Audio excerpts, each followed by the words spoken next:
ठीक है, सीधे रागिनी के पास चलता हूँ। रागिनी, मैं आपसे जानना चाहता हूँ, कल आपने कहा था कि भाई संसद मंदिर है, भाई इस मंदिर का अनादर तो रोज हो रहा है और इतना अनादर हुआ कि हाउस को 2 दिन पहले स्थगित करना पड़ा। दीपक जी, कल आपने मुझसे यही सवाल पूछा था और आज वेंकैया नायडू जी ने भी एक बार फिर संसद को लोकतंत्र का मंदिर कहा है, यही उपमा दी है। तो यहीं से शुरू करना मुझे लगता है लाजमी होगा। देखिए, लोकतंत्र में कहा जाता है कि जनता ईश्वर का स्वरूप है, जनता प्रभु की मूरत है और इसीलिए संसद को लोकतंत्र के मंदिर की उपमा दी जाती है। लेकिन जब मंदिर में पुजारी ना बैठे हों और पाखंडियों का कब्जा हो जाए, जो कि जनता जनार्दन की उपासना करने के बजाय प्राण प्रतिष्ठा पर ही आघात करने लगे। रागिनी जी, मेरे माफ कीजिएगा, आपको टोक रहा हूं, मेरे एक सवाल का जवाब दीजिए, मेरे एक सवाल का जवाब दीजिए। मैं ऐसे चर्चा नहीं करूंगी। आपने 4 मिनट तक प्रेम शुक्ला को सुना, तब तक आप जुड़ी नहीं थी। 40 सेकंड भी नहीं बोल पाई और आपने मुझे टोक दिया। तब तक आप जुड़ी नहीं थी। बोलने का समय देंगे तो बोलूंगी, अन्यथा मेरे बोलने का कोई मतलब नहीं। आप एक जैसा बर्ताव करें कांग्रेस और भाजपा के प्रवक्ता के साथ, तो मैं इस डिबेट आपने 8:30 से 9 की डिबेट नहीं देखी क्या? रागिनी जी ने बोल लिया, आपने 8:30 से 9 की डिबेट नहीं देखी क्या? कोई बात नहीं, कोई बात नहीं, आपने 8:30 से 9 की डिबेट नहीं देखी। हर कांग्रेस का प्रवक्ता है बोलने लगा है। मेरे ख्याल से आप लोगों ने फैशन बना लिया है। भले से आपको कितना भी टाइम दे, कल आप सबसे ज्यादा बोली बहस में, उसके बावजूद भी आपको प्रॉब्लम है। 4 मिनट तक सुना कि नहीं सुना, दर्शकों ने देखा। अरे तब तक आप जुड़ी नहीं थी मैडम, मैं क्या करता? मुझे आपने सवाल पूछा तो मुझे जवाब। चलिए आप खत्म करिए, मैं फिर सवाल पूछता हूँ आपसे। लीजिए टाइम आप। पहले मुझे बोलने दीजिए और मैं मतलब आपने एक प्रवक्ता को रोंदू कहा था, मुझे लगता है सबसे ज्यादा रोंदू आजकल कांग्रेस के प्रवक्ता हो गए हैं और हर बात पर होते हैं। आप सबसे ज्यादा पक्षपाती एंकर होंगे तो कांग्रेस के प्रवक्ताओं को आपत्ति दर्ज करनी पड़ेगी। आप निष्पक्षता से एंकरिंग करिए। आपकी मेरी निष्पक्षता मुझे कांग्रेस के प्रवक्ताओं से नहीं पूछनी। माफ कीजिएगा रागिनी जी, मुझे मेरी निष्पक्षता कांग्रेस के प्रवक्ताओं से नहीं पूछनी। नहीं लीजिए तो आप बुलाइए। आप जितने साल प्रवक्ता नहीं होंगी, उससे 3 गुना साल से मैं एंकरिंग कर रहा हूँ। आप जब से प्रवक्ता नहीं बनी, आप नई प्रवक्ता बनी है। मैं 30 साल से एंकरिंग कर रहा हूँ और मुझे कांग्रेस के प्रवक्ताओं का या बीजेपी के प्रवक्ताओं का सर्टिफिकेट नहीं चाहिए। इतना पक्षपाती दौर मैंने भी पहली बार देखा है। ठीक है, तो आप पक्षपाती ही चलेगा, अब पक्षपाती ही चलेगा। ठीक है, अब पक्षपाती ही चलेगा। 1 मिनट बोलने दीजिए, उसके बाद दोबारा सवाल पूछिए। मतलब ऐसे रोंदू प्रवक्ता मैंने आज तक नहीं देखे कभी। मैंने ऐसे बायस एंकर कभी नहीं देखे। आप जैसी पत्रकारिता करने वाले भी एंकर कभी नहीं देखे। आप मत लगाइए। मुझे अपनी पत्रकारिता पर कांग्रेस से स्टैंप लेने की कोई जरूरत नहीं है।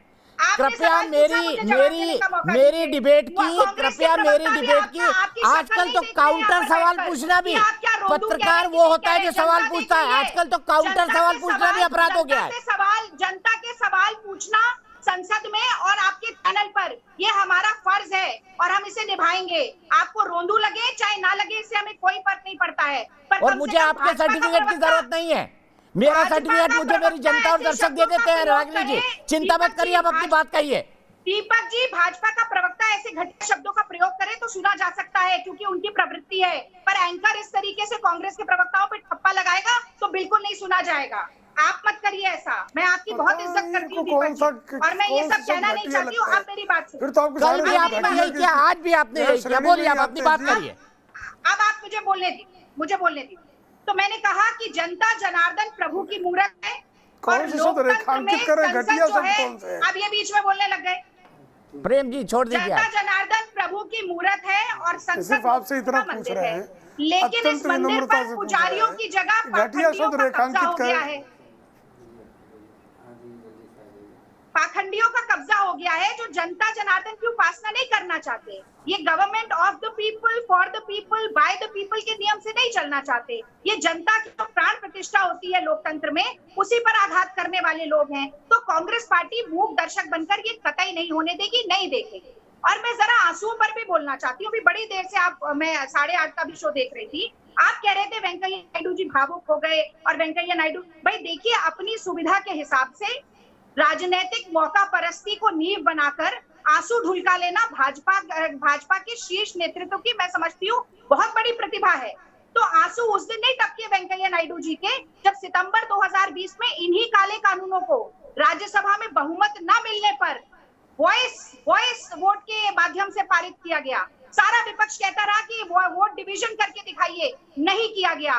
संसदीय मान्यताओं का पूरी तरीके से हनन हुआ उस दिन, तब आंसू नहीं बहे। जब 600 किसानों की शहादत हो गई, आंसू नहीं बहे।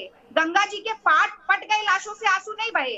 कोरोना के दूसरी लहर में ऑक्सीजन की कमी के कारण लगातार लोग एक एक सांस को मोहताज होते थे, तब आंसू नहीं बहे। तो अगर चिर निद्रा में सरकार सोएगी तो भगत सिंह की तरह हमें धमाका भी करना आता है, गांधी जी की सीख पर चलते हुए अन्याय का पुरजोर विरोध करना भी आता है, ये मोदी जी ना भूलें।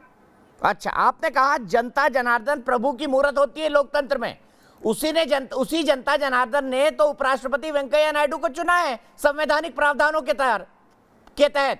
तो आपने उसी जनता जनार्दन की चॉइस पर रूल बुक मार दी। ये कौन सी बात हो गई? ये कौन सी प्रभु की मूर्त का सम्मान हो गया? ये भी बता दीजिए रागिनी जी। भाई इसी अप्रैल की बात है, उड़ीसा विधानसभा में भाजपा के विधायकों ने चप्पल फेंक मारी थी स्पीकर से, तो अपने गिरेबान में झांक ले। अच्छा, वो करेंगे तो आप भी करेंगे? एक मिनट, नोट की गड्डियां उछाली गई थी इसी संसद में निकाल के थैलों से, वो भाजपा का कृत्य याद करिएगा। तब संसद की मर्यादाओं का हनन नहीं हुआ। लेकिन हाँ, कांग्रेस पार्टी के नेता अगर किसानों की पीड़ा समझते हुए, किसानों की फसल और नस्ल को बचाने के लिए मोदी जी के अहंकार और किसानों के अधिकार की लड़ाई में किसानों के साथ खड़े होने के लिए अगर कोई कदम उठाते हैं, तो वो तो खराब लगेगा ही भारतीय जनता पार्टी को।